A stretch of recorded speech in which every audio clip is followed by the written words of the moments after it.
Casey Anthony wiped away tears in court today, exactly 1 year after the remains of her 2-year-old daughter, Kaylee, were found. Anthony's lawyers are asking a judge in Florida to spare her life if she's convicted of killing Kaylee.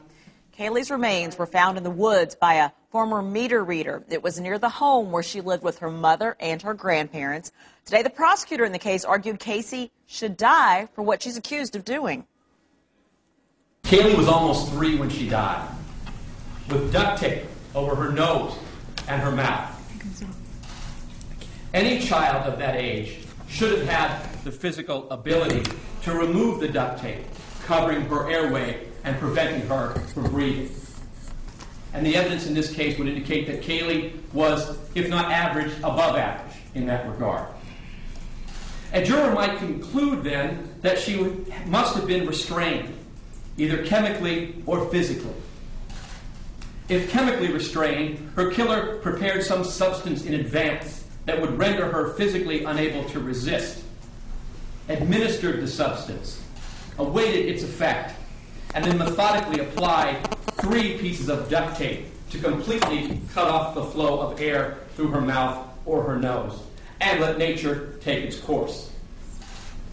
At least Kaylee wouldn't have had any fear. How would jurors apply those facts to the law the court will give them?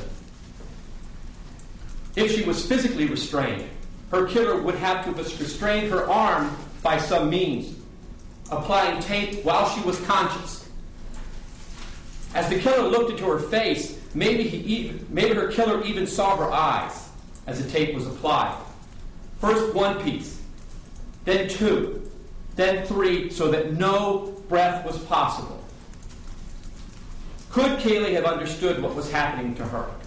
Did she try to resist? Could her killer see the fear in her eyes as the tape was applied? These are questions only the jurors will be able to answer in this case. One thing we do know is this. If we have gotten to this stage, those same jurors have already decided that the face that Kaylee Anthony saw in those final moments of her life was her mother's face. Anyone who contends that no juror could find that these conclusions call for a sentence of death is only fooling themselves. Folks, this is only a hearing and incredibly intense in that courtroom. The death was ruled a homicide, but a specific cause of death, that has not been determined. Casey has always said she never killed her child. And as you can see, a lot went on in court today. Criminal